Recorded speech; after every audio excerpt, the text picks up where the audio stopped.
निरञ्जनोऽहं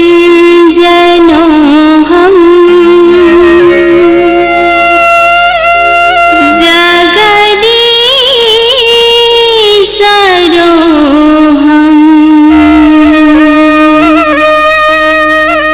सुशक्तिसामर्थ्य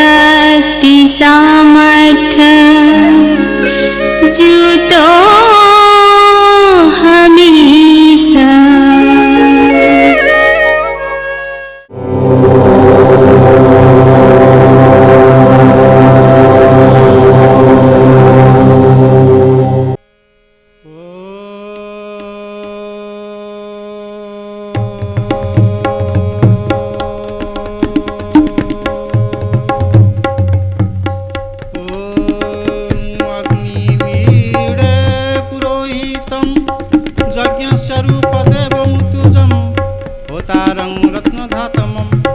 सर्वप्रथमे से अग्निदेव रूपी आत्मदेव को स्तुति करी मोर दुई पद कथा कहवाक जाऊँ।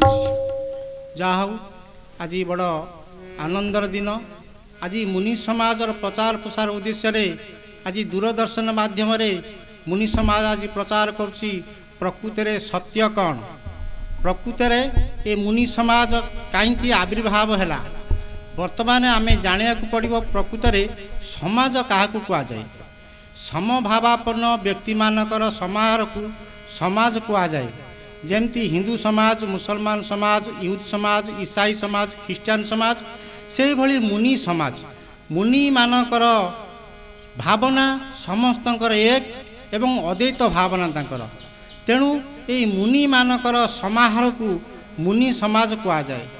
मुनि समाज कहीं आविर्भाव है बा आविष्कार है, आवश्यकता आविष्कार जननी।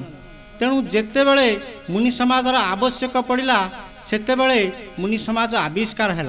ताले मुनि समाज कहीं आवश्यक पड़ा, संसार में जेते संप्रदाय धर्म एवं राजनीति दल सृष्टि होती जो उद्देश्य मुनि समाज से उद्देश्य सृष्टि होती, किंतु धर्म संप्रदाय राजनीति दल तांकर उद्देश्य पूरण न करि पारुथिबारु मुनि समाज तार उद्देश्य को पूरण करिया पई आज समाज रे आविष्कार होइछि। ताहले काहाकू सारा संसार रे समस्ते खोजी बुलुचंती, जहाँ पई सृष्टि होइछि राजनीतिक दल एवं संप्रदाय धर्म एवं गुरु माने सृष्टि होइछंती।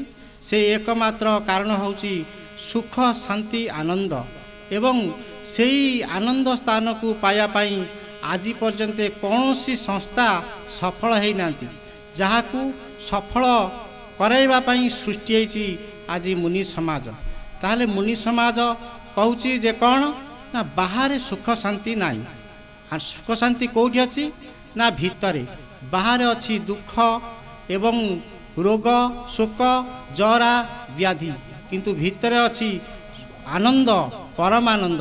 कहीं भितरे परमानंद अच्छी यही बुझेवाई मुनि समाज सृष्टि होइछि एवं से प्रचार करुच्ची जोग। जोग क्या कहुए? संसार रे जोगर प्रचार बहुल मात्रा रे होइछि। एमिति विश्व जोग दिवस मध्य पालन करा जाउछि। अनेक गुरु जोगर दीक्षा देउचंती, मोटा मोटा बही मध्य लेखुचंती, किंतु आज पर्यंत कौन सी बही रे लेखा नहीं जोग क्या कहुए। जहाँ को पतंजलि मुनि लिखिचंती जोग क्या कहुए ना चित्तवृत्ति निरोध को कहुए। जोग चित्तवृत्ति निरोध को कहुए। चित्तवृत्ति निरोध कहीं करवा, चित्त क्या कहुए, वृत्ति क्या कहुए एवं निरोध क्या कहुए। चित्त चित संज्ञान धातु चित्त शब्द आसीची, जार अर्थ होची चैतन्य। चित्त वृत्ति ये मन बाहर जो रूप नौची ताकू वृत्ति कहुए, एवं निरोध अर्थ अटकैबा।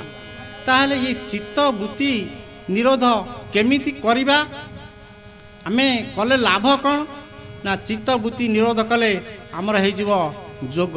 जोग कले आमर लाभ कौन ना लघुत्वम आरोग्यं मललूपत्वं वर्ण प्रसादं स्वर सौष्ठवं च गंधशुभ मूत्र परिसमल्पम जोग प्रवृत्ति प्रथमा वदंती।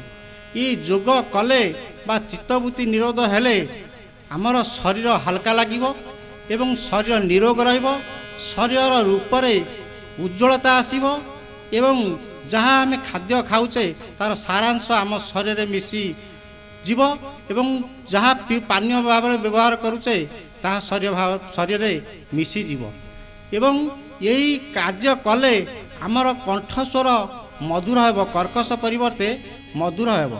ତେଣୁ ଆମକୁ ଯୋଗ କାହିଁକି କରିବା ଯଦି ପ୍ରଶ୍ନ ଉଠେ, ଏଇ ଲାଭ ଆମଠାରୁ ନିଶ୍ଚିନ୍ତ ମିଳିବ ଯିଏ ଯୋଗ କରୁଛି। ତାହେଲେ ସମସ୍ତେ ଚାହାନ୍ତି ନିଜ ନିଜର ସ୍ୱାସ୍ଥ୍ୟ। କାହିଁକି ସ୍ୱାସ୍ଥ୍ୟ ଚାହାନ୍ତି? ଅନେକ ସାଧୁ ସନ୍ଥ ଜ୍ଞାନୀ ଗୁଣୀ ଧନୀ ସ୍ତ୍ରୀ ପୁତ୍ର ବନ୍ଧୁ ଭାଇ ଜମି ବାଡ଼ି ଧନ ସମ୍ପତ୍ତି ପରିତ୍ୟାଗ କରିବାକୁ ଚାହାନ୍ତି, କିନ୍ତୁ କେହି ନିଜର ସ୍ୱାସ୍ଥ୍ୟ ପରିତ୍ୟାଗ କରିବାକୁ ଚାହାନ୍ତି ନାହିଁ। କେହି ନିଜର ଶରୀରକୁ କହେ ନାହିଁ ମୁଁ ଯେ ରୋଗା ହେଇଯାଏ। ତେଣୁ ସ୍ୱାସ୍ଥ୍ୟ ହେଉଛି ଅମୂଲ୍ୟ ସମ୍ପଦ। ସ୍ୱାସ୍ଥ୍ୟକୁ ଆମେ ନିଜେ ନ ରଖିଲେ ଆମ ପାଇଁ ଅନ୍ୟ କେହି ରଖିପାରିବେ ନାହିଁ। ତେଣୁ ସ୍ୱାସ୍ଥ୍ୟ ଆମେ କେମିତି ରଖିବା ନା ଏ ଚିତ୍ତବୃତ୍ତି ନିରୋଧ କଲେ। ଚିତ୍ତବୃତ୍ତି କେମିତି ନିରୋଧ କରିବା ନା ଆମର ପଞ୍ଚ ଜ୍ଞାନେନ୍ଦ୍ରିୟ ମନ ସାହାଯ୍ୟରେ ବାହାରକୁ ଯାଇ ବିଭିନ୍ନ ପ୍ରକାର ବୃତ୍ତି ସୃଷ୍ଟି କରି ଦୁଃଖ ସୁଖ ଅନୁଭବ କରୁଛି, କିନ୍ତୁ ପ୍ରକୃତ ଆତ୍ମସୁଖ ପାଇପାରୁନି। ଯେଉଁ ସୁଖ କ୍ଷଣିକ ସେହି ସୁଖରେ ମଜି ଯାଉଛି ଏବଂ ପରେ ସେ ଦୁଃଖ ପାଉଛି। ପ୍ରକୃତ ସୁଖ ଆମରି ଭିତରେ ଅଛି। ଯେତେବେଳେ ଏଇ ଇନ୍ଦ୍ରିୟ ଗୁଡ଼ିକୁ ନିବୃତ୍ତି କରି କେନ୍ଦ୍ରାଭିମୁଖୀ କରାଯାଏ ସେ ସେତେ ସୁଖ ଅନୁଭବ କରେ।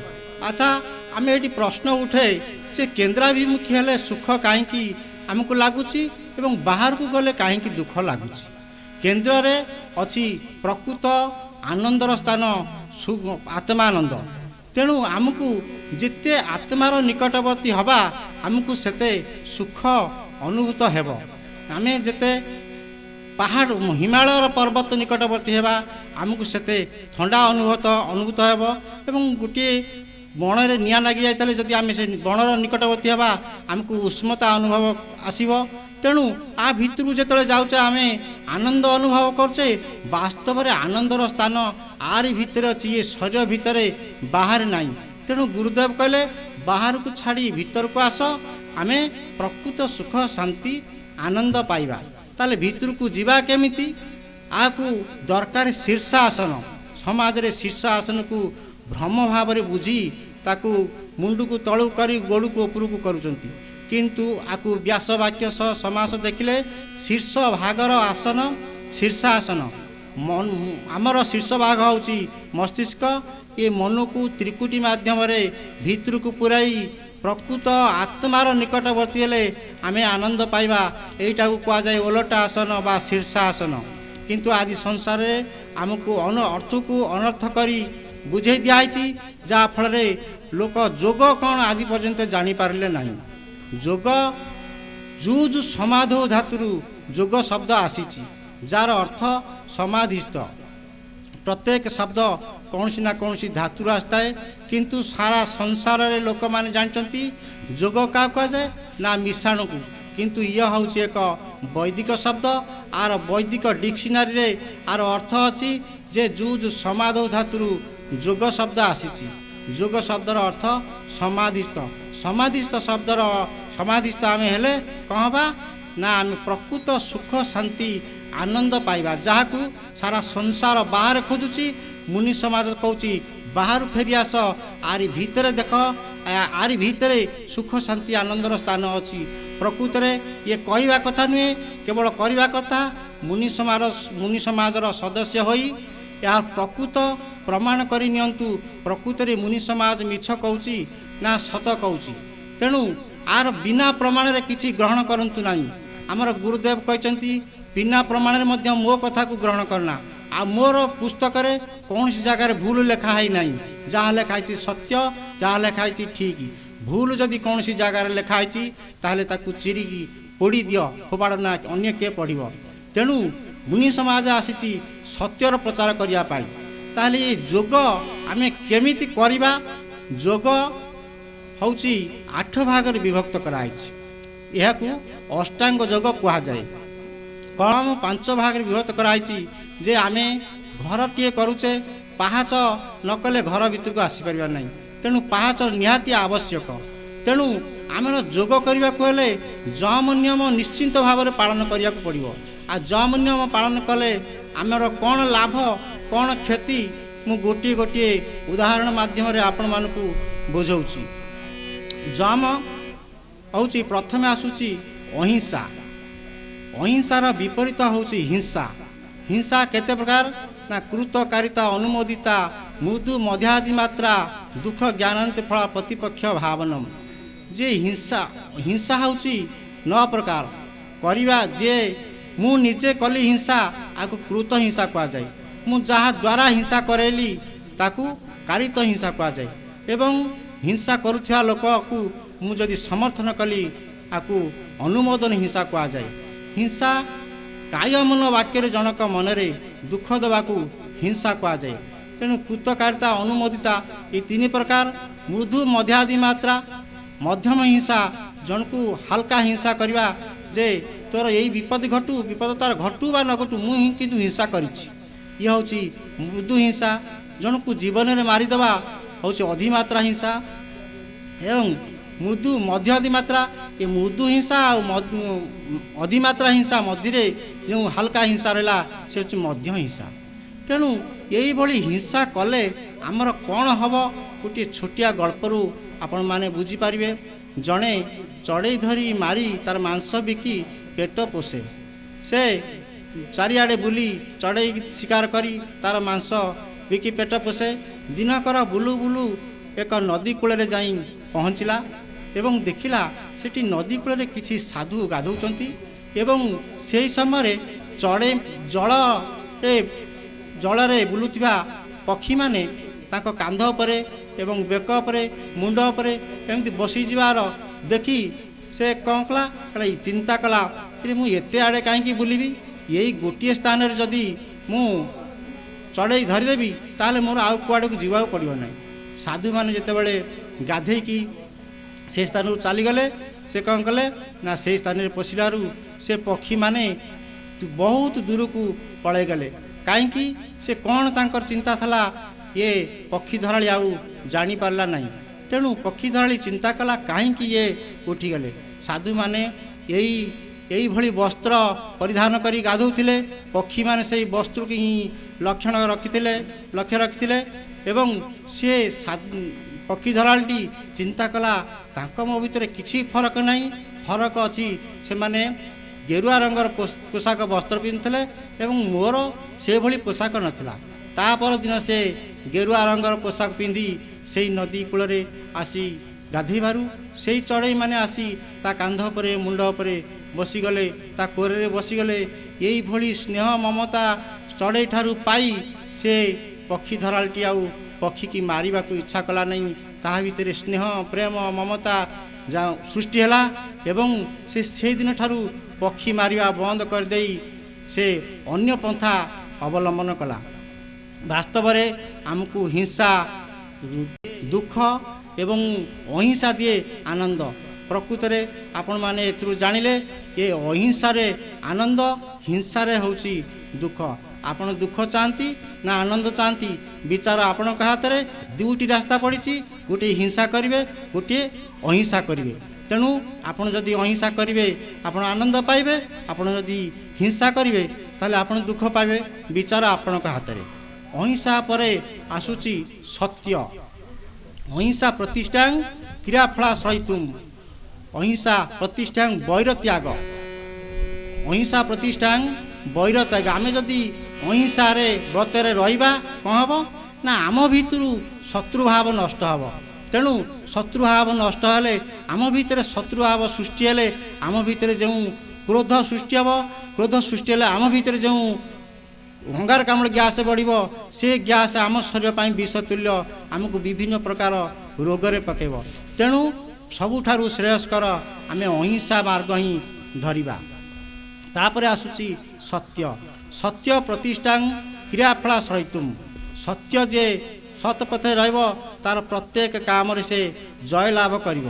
ଯେ ଅସତ ପଥରେ ରହିବ ସେ ଦ୍ୱିଗୁଣିତ କ୍ଷତି ସହିବ। ଏ ଗୋଟିଏ ଛୋଟିଆ ଉଦାହରଣ। ବାପ ପୁଅ 2 ଜଣ ବସ୍ରେ ଯାଉଥାନ୍ତି। ପୁଅଟି ଗୋଟିଏ ସିଟ୍ରେ ବସିଛି ବାପ ଗୋଟିଏ ସିଟ୍ରେ ବସିଛି। କଣ୍ଡକ୍ଟର ଯେତେବେଳେ ପଇସା ଆଦାୟ କରିବାକୁ ଆସେ, ବାପ କ'ଣ କଲା, ପୁଅକୁ ନିଜ କୋରକୁ ଟାଣି ଆଣିଲା। ପୁଅ କହୁଛି, ବାପା ଏମିତି କ'ଣ କଲ? ନା, ଆମେ ଦୁଇଟା ସିଟ୍ରେ ବସିଲେ ଦୁଇ ଜଣଙ୍କ ପଇସା ଦେବାକୁ ପଡ଼ିବ। ତେଣୁ ଆମେ ଯଦି ଗୋଟିଏ ସିଟ୍ରେ ବସିବା, କଣ୍ଡକ୍ଟର ଗୋଟିଏ ସିଟ୍ର ପଇସା ନେବ। ତେଣୁ ସେ କ'ଣ କଲା ନା, ସେ ସମୟରେ ଆଉ କିଛି କହିଲାନି। କଣ୍ଡକ୍ଟର ଯେତେବେଳେ ପଳେଇ ଯାଇଛି, ତା ବାପାକୁ କହିଲା, ବାପା ଏଇ ମଟର ବାଲା ଆସିଲାଣି, ମୁଁ ମଟର ଖାଇବି। ନା, ଆମେ ଘରେ ପହଞ୍ଚିଲେ ଭାତ ଖାଇବୁ, ମଟର କାହିଁ ଖାଇବୁ? ନା, ଯଦି ମୋତେ ମଟର ଖାଇବାକୁ ପଇସା ନ ଦେବ, ତାହେଲେ ମୁଁ କଣ୍ଡକ୍ଟରକୁ କହିବି ଯେ ଆମେ ଦୁଇଟା ସିଟ୍ରେ ବସିଥିଲୁ ବୋଲି। ସେଇଠୁ ବାପା କ'ଣ କଲା, ମଟର ଖାଇବାକୁ ପଇସା ଦେଲା। ମଟର ଖାଇସାରିଲା ପରେ ସେଇଠୁ କହିଲା, ବାପା ଚିନାବାଦାମ ଖାଇବି। ନା, ଏଇ ମଟର ଖାଇଲୁ, ଆମେ ଘରେ ଯାଇ ପହଞ୍ଚିଲେ ଭାତ ଖାଇବା, ଆଉ କାହିଁ ଚିନାବାଦାମ ଖାଇବୁ? ନା, ମୋତେ ଯଦି ନ ଦେବ ପଇସା, ତାହେଲେ ମୁଁ କଣ୍ଡକ୍ଟରକୁ କହିବି। ତେଣୁ ବାପା ପୁଣି ଚିନାବାଦାମ ପଇସା ଦେଲା ଚିନାବାଦାମ ପାଇଁ। ଚିନାବାଦାମ ଖାଇସାରିଲା ପରେ ପୁଣି କହିଲା, ବାପା ମୁଁ ସୋଲା ଖାଇବି। ତାପରେ କହିଲା, ଯଦି ପଇସା ନ ଦେବ ମୁଁ କଣ୍ଡକ୍ଟରକୁ କହିବି। ଏଇଭଳି ଭାବରେ ବସ୍ ଭଡ଼ା ଯଦି ତା'ର 5 ଟଙ୍କା ପଡ଼ିଥାନ୍ତା, ପୁଅ ବାପଠାରୁ 10 ଟଙ୍କା କହି ଖାଇଦେଲା। ବାସ୍ତବରେ ସେ ବାପ ମିଛ କହିଥିବାରୁ କଣ୍ଡକ୍ଟରକୁ ଦ୍ୱିଗୁଣିତ ପଇସା ପୁଅ ପିଛା ଖର୍ଚ୍ଚ କଲା। ବାସ୍ତବରେ ମିଛ କହିଲେ ଆମେ ଦ୍ୱିଗୁଣିତ କ୍ଷୟରେ ପଡ଼ିବା ଭଲ, ନା ସତ କହିଲେ ଆମର କୌଣସି କ୍ଷୟ ନ ହେବ, କୌଣସି କ୍ଷତି ନ ହେବ, ଏହାକୁ ଆମେ ବ୍ୟବହାର କରିବା, ସତ୍ୟ ପଥରେ ଚାଲିବା। ବିଚାର ଆପଣଙ୍କ ହାତରେ ଦୁଇଟା ପଥ ଅଛି, ଗୋଟିଏ ହେଉଛି ସତ୍ୟ ପଥ, ଗୋଟିଏ ହେଉଛି ଅସତ ପଥ। ଅସତ ପଥରେ ଗଲେ ଆପଣ ଦ୍ୱିଗୁଣିତ କ୍ଷତିରେ ପଡ଼ିବେ ଏବଂ ସତ୍ ପଥରେ ଆସିଲେ ଆପଣ ସବୁବେଳେ ଲାଭରେ ରହିବେ। ତେଣୁ ସବୁ କାମ ଆପଣଙ୍କର ଜୟ ହେବ। ତାପରେ ଆସୁଛି ଅହିଂସା, ଅହିଂସା ପରେ ସତ୍ୟ, ସତ୍ୟ ପରେ ଆସୁଛି ଅସ୍ତେୟ। ଅସ୍ତେୟ ପ୍ରତିଷ୍ଠାଂ ସର୍ବରତ୍ନ ଉପସ୍ଥିତମ୍। ସ୍ତେୟ ଅର୍ଥ ଚୋରି କରିବା, ଅସ୍ତେୟ ଅର୍ଥ ଚୋରି ନ କରିବା। ତାହେଲେ ଚୋରି ଯିଏ କରୁଛି କ'ଣ ହେଉଛି, ଚୋରି ଯିଏ ନ କରୁଛି ତା'ର କ'ଣ ହେଉଛି? ଏଠି ଶ୍ଲୋକ କହୁଛି ଅସ୍ତେୟ ପ୍ରତିଷ୍ଠାଂ ସର୍ବରତ୍ନ ଉପସ୍ଥିତମ୍। ଆଚ୍ଛା, ସଂସାରରେ ଦେଖନ୍ତୁ ରତ୍ନ ହେଉଛି 3ଟି। ସୁନା ରୂପା ଟଙ୍କା ପଇସା କଥା ଏଠି ରତ୍ନରେ ଶ୍ରେଣୀଭୁକ୍ତ ହେଉନାହିଁ। କାହିଁକି? ଆମ ଘରେ ଯଦି ଗୌଣୀଏ ସୁନା ଥାଏ, ଯଦି ମରୁଡ଼ି ପଡ଼େ, ତାହେଲେ ସେ ସୁନା ଖାଇକି ମୁଁ ପେଟ ପୋଷି ପାରିବି ନାହିଁ। ଯଦି ମୋ ଘରେ ଧାନ ବସ୍ତାଏ ଥାଏ, ମରୁଡ଼ି ପଡ଼ିଛି, ତାହେଲେ ମୁଁ ସେ ଧାନକୁ ଚାଉଳ କରି ଖାଇପାରିବି, ଜୀବନ ବଞ୍ଚାଇ ପାରିବି। ତେଣୁ ରତ୍ନ ହେଉଛି ସଂସାରରେ ମାତ୍ର 3ଟି। ସେ ହେଉଛି ଗୋଟିଏ କ'ଣ? ଗୋଟିଏ ହେଉଛି ଖାଦ୍ୟ, ଗୋଟିଏ ହେଉଛି ପାଣି, ଆଉ ଗୋଟିଏ ହେଉଛି ସୁଭାଷା।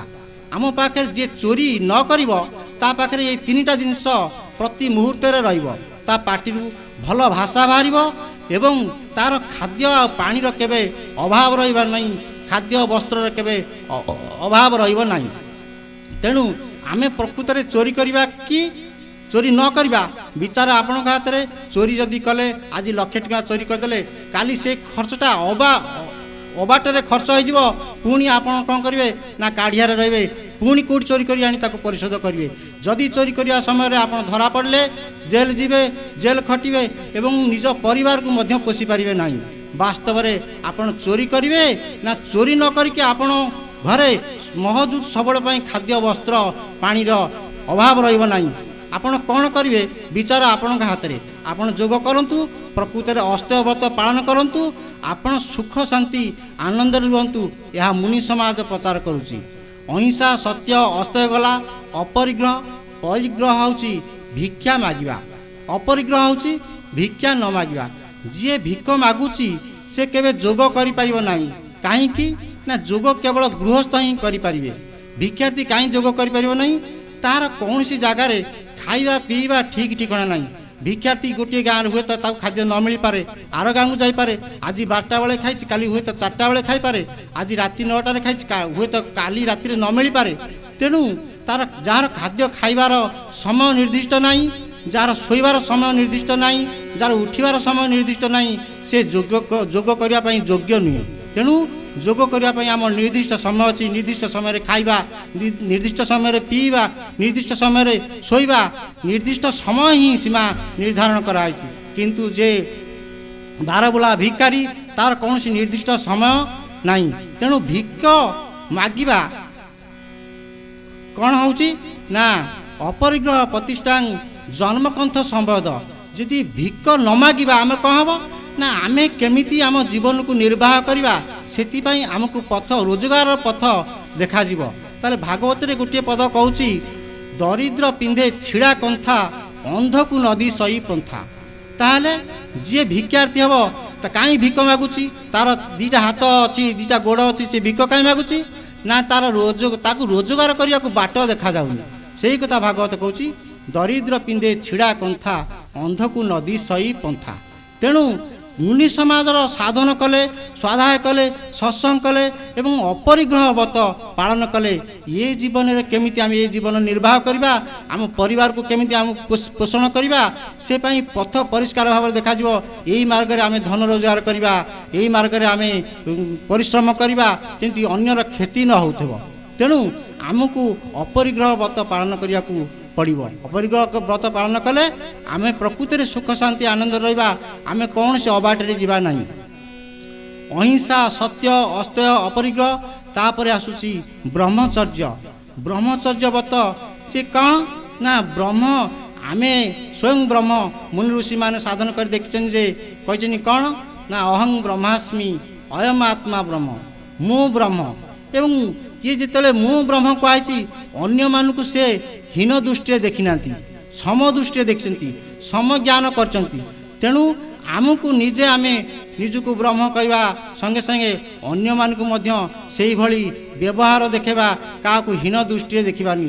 ଏ ବ୍ରହ୍ମଚର୍ଯ୍ୟ ବ୍ରତ ସବୁଠାରୁ ଶ୍ରେଷ୍ଠ ବ୍ରତ। ଆମେ ଯଦି ସଂସାରରେ ପଦ ପଦବୀରେ ରହିବା, ଅନ୍ୟମାନଙ୍କୁ ନିଚ ଭାବନାରେ ନିଚ ଦୃଷ୍ଟିରେ ଦେଖିବା। କିନ୍ତୁ ମୁନି ସମାଜ କହୁଛି ଏ ପଦ ପଦବୀ ହେଉଛି ଏକ ଅହଙ୍କାର। ଏ ପଦ ପଦବୀର ଲାଳସାରେ ଯିଏ ରହିଛି ସେ ନିଚଗାମୀ ହେଇଛି, ସେ କେବେ ଊର୍ଦ୍ଧ୍ୱଗାମୀ ହେଇପାରିନି। ସେ ପାର୍ଥିବ ବସ୍ତୁରେ ଧନୀ ହେଇଥାଇପାରେ, କିନ୍ତୁ ଆଧ୍ୟାତ୍ମିକ ଜ୍ଞାନରେ ସେ ନିମ୍ନ ସ୍ଥାନରେ ରହିବ, ତାର କେବେ ଉନ୍ନତି ନାହିଁ। ସେ ମୁକ୍ତିର ପଥ ତାକୁ କେବେ ଜଣା ନାହିଁ। ସେ ଟଙ୍କା ପଇସାର ପଛରେ ଧାଏଁ ଏବଂ ଶେଷରେ କ'ଣ ହୁଏ? ନା ଦୁଃଖ, କଷ୍ଟ, ରୋଗ, ଶୋକ, ଜରା, ବ୍ୟାଧି ଏଇ ଭୋଗ କରି କରି ଶେଷରେ ଏ ସଂସାରରୁ ଚାଲିଯାଏ, ପ୍ରକୃତ ସୁଖ ଶାନ୍ତି ପାଏ ନାହିଁ। ତେଣୁ ଏ ଯମର 5 ଅଙ୍ଗ ହେଲା ଅହିଂସା, ସତ୍ୟ, ଅପରିଗ୍ରହ, ବ୍ରହ୍ମଚର୍ଯ୍ୟ। ଆପଣମାନଙ୍କ ହାତରେ ବିଚାର, ଏ ସ୍ୱତନ୍ତ୍ର ବିଚାର ଆପଣଙ୍କର। ଯଦି ଆପଣମାନେ 2ଟା ପଥ ଅଛି, ଭିକ ମାଗିବେ କି ଭିକ ମାଗିବେନି, ଚୋରି କରିବେ କି ଚୋରି କରିବେନି, ଆପଣ ସତ କହିବେ କି ମିଛ କହିବେ, ଏବଂ ହିଂସା କରିବେ କି ଅହିଂସା କରିବେ। এইটা ଆପଣ ସମସ୍ତଙ୍କ ହାତରେ ଅଛି। ଯିଏ ଚୋରି କରୁଛି ସିଏ ଦଣ୍ଡ ପାଉଛି, ଯିଏ ଚୋରି ନ କରୁଛି ତାକୁ ଚୋର କୁହାହେଉନି କି ଦଣ୍ଡ ପାଉନାହିଁ। ତେଣୁ ବିଚାର ଆପଣମାନଙ୍କ ହାତରେ। ତାପରେ ଆସୁଛି ନିୟମ। ନିୟମ କାରଣ ନିୟମର 5ଟି ଅଙ୍ଗ ହେଉଛି ଶୌଚ, ସନ୍ତୋଷ, ତପ, ସ୍ୱାଧା, ଈଶ୍ୱର ପ୍ରଣିଧାନ। ଏ ଶୌଚ କାହାକୁ କୁହାଯାଏ? ନା ଶୌଚାତ୍ ସ୍ୱାଂ ଯୁଗୁପ୍ସା ପରରେ ସଂସର୍ଗ। ଏ ଶୌଚ ସାଧନ କରିବା ଦ୍ୱାରା କ'ଣ ହେବ? ନା ଆମେ କେମିତି ଶରୀରକୁ, ନିଜ ଶରୀରକୁ ରକ୍ଷା କରିବା, ସେ କୌଶଳ ଆମେ ମୁନି ସମାଜରୁ ପାଇବା।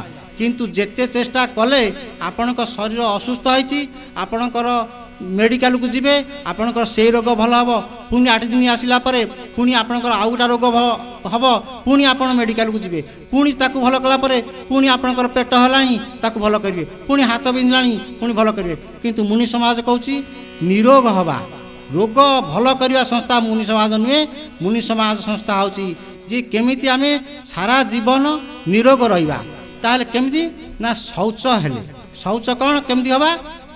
ନା ଗୋଟିଏ ଛୋଟିଆ ଉଦାହରଣ। ଶୌଚ କ'ଣ?